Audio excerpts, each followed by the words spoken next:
Hello, everyone. You're listening to Unlocking Greatness podcast with Zenja Glass. Feel free to call me Z. Sometimes I just like to soak in my Bible. I don't know what I'm going to call this podcast episode, but I want to talk about the book of Daniel. And I've read the book of Daniel a number of times, as well as the book of Jeremiah, which is a lot of chapters. I think 40-something or 50-something chapters. And I just want to dig into the Word of God. I think there are times in our lives when we either don't know what to do, or if we've made a decision to do something and we're just not quite sure. I don't even want to say not quite sure, but there's something there that we're just like, Lord, you got to reveal to me the mysteries. You've got to give me wisdom and let me know how to do this. And so I'm not going to do a lot of talking. I just want to do a lot of reading. I don't know how many parts I'm going to divide this up into, but I just feel compelled to just share with you some of the things I've been reading. If you can see my Bible, you probably can't see the print on it. It is completely marked up almost every page because I've gone through it over and over. Let's talk about Daniel. In Daniel chapter 1, and I'm in the Old Testament, there's so many hidden gems in here. There's hidden gems on how God warns us.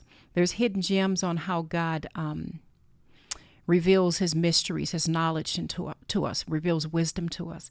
There's hidden gems in how God shows us favor, how God elevates us, how he even punishes us, but then also how he restores us. So there's so many different layers to this. I don't know if this is going to be a one-part series or 2 or 10. I just want to talk, and when I feel I've talked long enough, I'll stop the podcast and then we'll pick up on another part. So let's just call this part 1 for now.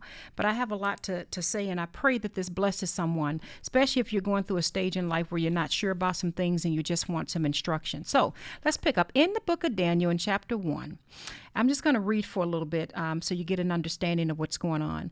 But the premise of it is King Nebuchadnezzar. I'm going to refer to him as Neb, but King Nebuchadnezzar from Babylon, he had taken over Jerusalem at this point, or was about to.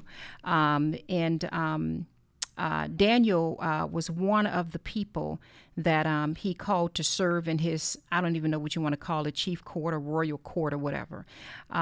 So it says in the 3rd year, I'm in verse 1, in the 3rd year of the reign of Jehoiakim, king of Judah, Nebuchadnezzar, king of Babylon, came to Jerusalem and besieged it. Okay, so Neb took over. And the Lord delivered Jehoiakim, king of Judah, into his hands along with some of the articles from the temple of God. These he carried off to the temple of his God in Babylonian and put in the treasure house of his God. We'll talk about that later. I'm going to drop on down a little bit in verse 6. Among these were some from Judah, Daniel, and then there's Hananiah, Mishael, and Azariah, later to be called Shadrach, Meshach, and Abednego. So it talks about how they gave them new names. So Daniel, didn't want to defile himself with the royal food and wine. And you guys have heard of the Daniel's fast. I'm not going to get into that, but basically he ate vegetables and things like that. And he was just as healthy and looked just as good as everyone else. I want to jump into the meat of some of the subject matters I want to talk about. In verse 17, I'm still in chapter 1, it says, to these 4 young men, God gave knowledge and understanding. God gave. Did you see that? Knowledge and understanding of all kinds of literature and learning. And Daniel could understand visions and dreams of all kinds. Okay, so it goes on to talk about, in verse 19, the king talked with them and he found none equal to Daniel, Hananiah, Mishael, and Azariah. So they entered the king's service. In every matter of wisdom and understanding about which the king questioned them, he found them 10 times better than all the magicians and enchanters in his whole kingdom. Okay, so God is the one that gives the wisdom, the understanding, the knowledge. Okay, I got that. And you may be thinking, okay, where are we going with this? Well, let's get to this. Chapter 2, Nebuchadnezzar had a dream. And what was interesting about this dream is Neb had this dream and he basically was like, I'm not going to tell you guys what this dream is about. I have all of these magicians and enchanters and sorcerers and astrologers and all these people around me, and I don't think you guys are telling me the truth. So I had a dream, and if you don't tell me what my dream is, I'm going to kill you. That's pretty much what he said to them. All of you guys, I'm about to wipe all of you out if you can't not only tell me what I dreamed, can you imagine that? But tell me what the dream means. So that's sort of a summation of what happened in chapter 2. I'll pick up in verse 5 in chapter 2. The king replied to the astrologers, "This is what I firmly decided. If you do not tell me what my dream was and interpret it, I will have you cut into pieces and your houses turned into piles of rubble." Okay, so the sorcerers and magicians and all those people basically end up saying to him, "Hey, nobody can do this. Like what you're asking for is impossible." In verse 11, one of them said, "What the king asks is too difficult. No one can reveal it to the king except the gods, and they do not live among men." This made the king so angry and furious that he ordered the execution of all the wise men of Babylon. Now he was having a bad day. So the decree was issued to put the wise men to death, and men were sent to look for Daniel and his friends to put them to death. So I know Daniel's like, wait a minute, we didn't do nothing. All of them were there was a decree to put them all to death. So I'm going to jump down a little bit. In verse 16, at this, Daniel went to the king and asked for time so that he might interpret the dream for him. Then Daniel returned to the house and explained the matters to his friends. This is Shadrach, Meshach, and Abednego. He urged them to plead for mercy from who?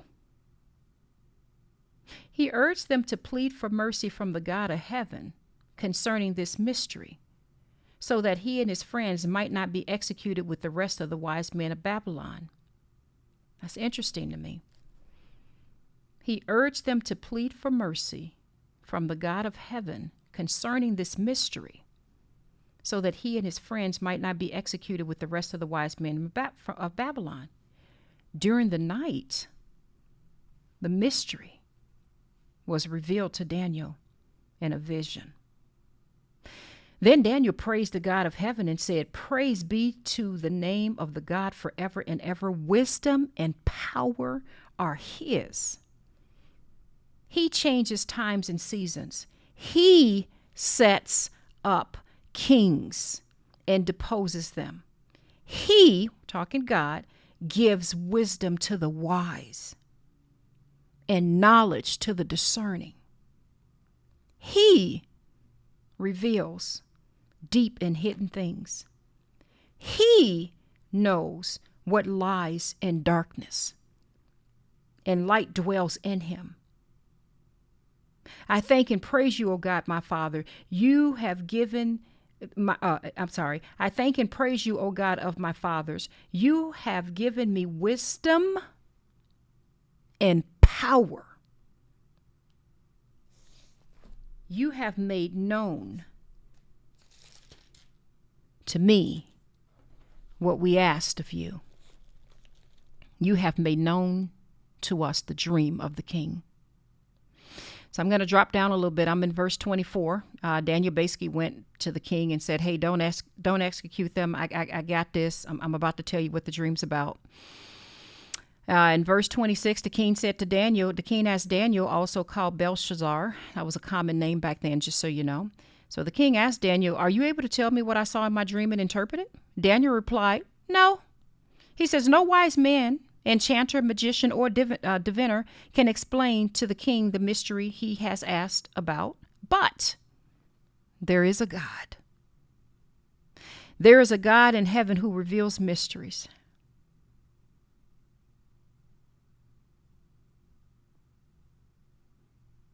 There's a God in heaven who reveals mysteries.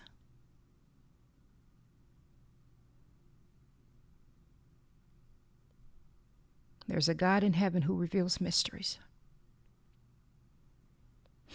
He has shown King Neb, I'm saying Neb for Nebuchadnezzar, what will happen in days to come.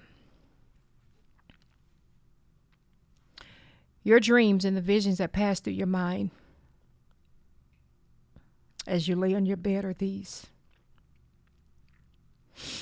And then he goes on to talk about the dream. Let me get a tissue paper. I don't know why reading that line just has me move something in my spirit. Sometimes we can be concerned or worried or stressed about things, or not sure how something's going to work out, or what to do in a situation, or just be unclear and guidance, not knowing perhaps how to respond or just what to do, strategies, what have you, whatever, any area of your life. But there is a God in heaven who reveals mysteries. There's a God in heaven who reveals mysteries. Let me get back to this. So he goes on to interpret the dream. And I won't read it all through, but he basically is just saying, hey, well, let me read a little bit more because I love the humility that came from Daniel. He says, as you were lying there, O king, your mind turned to things to come, and the revealer of mystery showed you what is going to happen. And as for me, this mystery has been revealed to me, not because I have greater wisdom than other living men. That's incredibly humble. But so that you, O king, may know the interpretation and that you may understand what went through your mind. That's a tad bit of a lesson right there on humility. So then he goes on to talk about the dream. I'm not going to read it all through, but basically in the dream, he says, hey, look, you saw some statue, the head was gold. I think the arms and the chest was silver. The belly and the thighs was like bronze. And I think the legs, let me see here, was like iron and baked clay. And at some point there was a huge rock that hit this statue that he saw in his dream, and the whole thing crumbled to the ground, and the wind blew it all away. And he was predicting pretty much what was going to happen with the kingdoms to come. So I'm just giving you the shorter version. I'm just kind of walking through. So he told him the vision. And let me see here. And he told him what's going to happen after his kingdom and what's going to happen with the kingdoms to come. And when he was done telling him all of this, I'm just going to kind of jump down because there's a gazillion chapters in here to read, and I'm trying to just summarize this. In verse 46, I'm in Daniel chapter 2, verse 46. Then King Neb fell prostrate before Daniel and paid him honor and ordered that an offering and incense be presented to him. The king said to Daniel, surely your God is the God of gods and the Lord of kings and a revealer of mysteries. For you were able to reveal this mystery. Then the king placed Daniel in a high position. That's interesting. Placed him in a high position. I'm going to pause right there a second. He placed him in a high position. Remember in the beginning of the chapter when I talked about King Nebuchadnezzar, from Babylon, how they took over Jerusalem, or was it Judah? Well, sometimes I get a little confused because it's divided the way that Judah at one point was divided. So when I say Jerusalem in general. So anyway, remember in the beginning when it says in the 3rd year of the reign of Jehoiakim, king of Judah. Okay, here we go. Nebuchadnezzar, king of Babylon, came to Jerusalem and besieged it. That's how I sometimes get it mixed up because at one point it was a divided kingdom, but I won't get into all of that. But anyway, so remember Neb took over. So Daniel was really like, a captured person. King didn't really have to do anything. He was just, as far as the king was concerned, just some wise servant. So now let's jump back to this. In verse 48, then the king placed Daniel in a high position and lavished many gifts on him. He made him ruler over the entire province of Babylon. How the heck did that happen? How did that happen? He made him ruler over the entire province of Babylon and placed him in charge of all his wise men. Moreover, at Daniel's request, the king appointed Shadrach, Meshach, and Abednego, those were his three friends, administrators over the province of Babylon, while Daniel himself remained at the royal court. Now I'm going to jump on to something. King Nebuchadnezzar, I'm going to just say King Neb, made an image of gold 90 feet high and 9 feet wide and set it up on the plain of Dura in the province of Babylon. Then he summoned the satraps, prefects, governors, advisors, treasurers, judges, magistrates, and all the other provincial officials to come to the dedication of the image he had set up. So the satraps and prefects and governors, advisors, treasurers, judges, blah, blah, blah, blah, blah, and I mean that with respect, they all assembled for dedication of the image that King Neb had set up, and they stood before it. So let me explain this little bit of a jump. King Neb from Babylon took over. Daniel from Judah interpreted a dream. King Neb praises his God, says, hey, man, you serve a good one. You serve, as he said, surely your God is the God of gods and the Lord of kings and the revealer of mysteries. So he knows he serves some sort of high, mighty God. But then he turns around and builds this golden 90 feet high statue. Okay. Then he tells them, as soon as you hear the sound of the horn, the flute, the zither, the lyre, the harp, pipes of all kinds of music, you must fall down and worship the image of gold that King Neb has set up. Whoever does not fall down and worship will immediately be thrown into a blazing furnace. Uh-oh, now we got a problem. I'm going to say this last point and I'll wrap up probably part 1. At this time, some of the astrologers came forth, I'm in verse 8, came forward and denounced the Jews. They said to King Neb, O king, live forever. You have issued a decree, O king, that everyone who hears the sound of the horn and the flute and the zither and blah, blah, blah, blah, blah, must fall down and worship the image of gold. And that whoever does not fall down and worship will be thrown into a blazing furnace. But there are some Jews whom you have set over the affairs of the province of Babylon, Shadrach, Meshach, and Abednego, who pay no attention to you, O king. They neither serve your gods nor worship the image of gold you've set up. Furious with rage, Nebuchadnezzar summoned Shadrach, Meshach, and Abednego. So these men were brought before the king. And Neb said to them, Is it true, Shadrach, Meshach, and Abednego, that you do not serve my gods or worship the image of gold I've set up? Now, when you hear the sound of the horn, the flute, the zither, the lyre, the harp, blah, blah, blah, blah, blah, if you are ready to fall down and worship the image I made, very good. But if you do not worship, your little butt gonna be thrown, I'm paraphrasing in my own words, you will be thrown immediately into a blazing furnace. So just when I'm blessed and things going good and I'm elevated and I'm helping my friend oversee the province of Babylon, now we got some trouble. What God would be able to rescue you from my hand? Now that's interesting. Shadrach, Meshach, and Abednego replied to the king, O Nebuchadnezzar, we do not need to defend ourselves before you in this matter.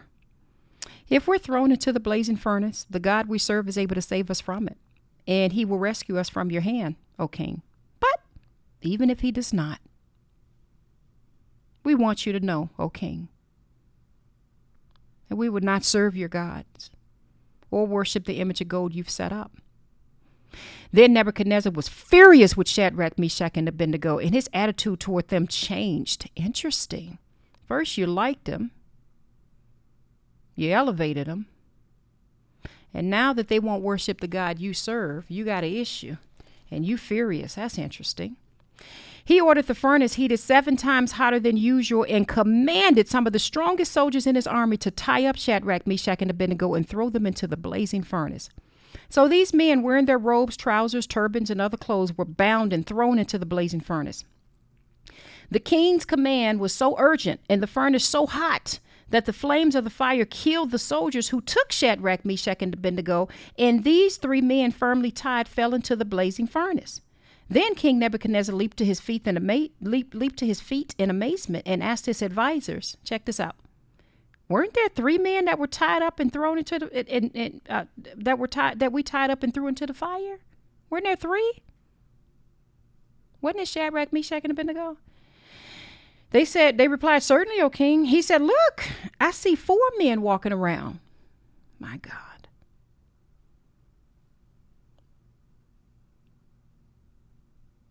Tied up 3, but I see 4. I see 4 men walking around in the fire, unbound and unharmed. And the 4th looks like a son of the gods. Nebuchadnezzar then approached the opening of the blazing furnace and shouted, Shadrach, Meshach, and Abednego, servants of the Most High God, come out. Come here. So Shadrach, Meshach, and Abednego came out of the fire. And the satraps, prefects, governors, royal advisors crowded around them. They saw, and I'm wrapping this first section up. They saw that the fire had not harmed their bodies, nor was a hair of their heads singed. Their robes were not scorched, and there was no smell of fire on them. Then Nebuchadnezzar said, "Praise be to the God of Shadrach." I know I just tried to kill you, but you got a God that delivers. So let me just say this. I'm in verse 28. Then Nebuchadnezzar said, "Praise be to the God of Shadrach, Meshach, and Abednego, who has sent his angel and rescued his servant." They trusted in him and defied the king's command and were willing to give up their lives rather than serve or worship any god except their own God. Therefore, I decree that the people of any nation or language who say anything against the God of Shadrach, Meshach, and Abednego be cut into pieces and their houses burned into piles of rubble. For no other God can save in this way. Then the king promoted Shadrach, Meshach, and Abednego in the province of Babylon. I'm going to stop right there because I'm probably almost at a 30-minute mark because I want to read another section of this. So there's so much to say on this. I'm just going to let you marinate it yourself. But can you believe that? You see the elevation and how things went down, and then all of a sudden, God rescued. They didn't even look like what they came from. God did the impossible. He rescued them.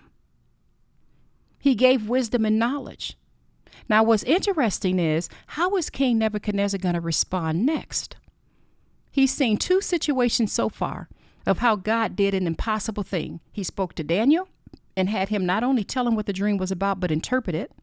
Then he threw these 3 men into a fire, only to see that 4 were in there and they came out unharmed. So I'm going to end it right here. This is part 1. Again, I don't even know what I'm calling this lesson. I guess we're just going to call it the Book of Daniel. I don't know. But this is part 1 of something. Right now, we're just reading the Bible. And I guess for the sake of just throwing a title out there, I think I might call this God Reveals or God Saves, something like that. But anyway, I love you all. Part 2 will be up next. This is Z with Unlocking Greatness Podcast. Bye-bye. Hello, everyone. Thanks for listening. This is Z with Unlocking Greatness Podcast. Please don't forget to hit the like, subscribe, and the notification button. Love you all. Bye-bye.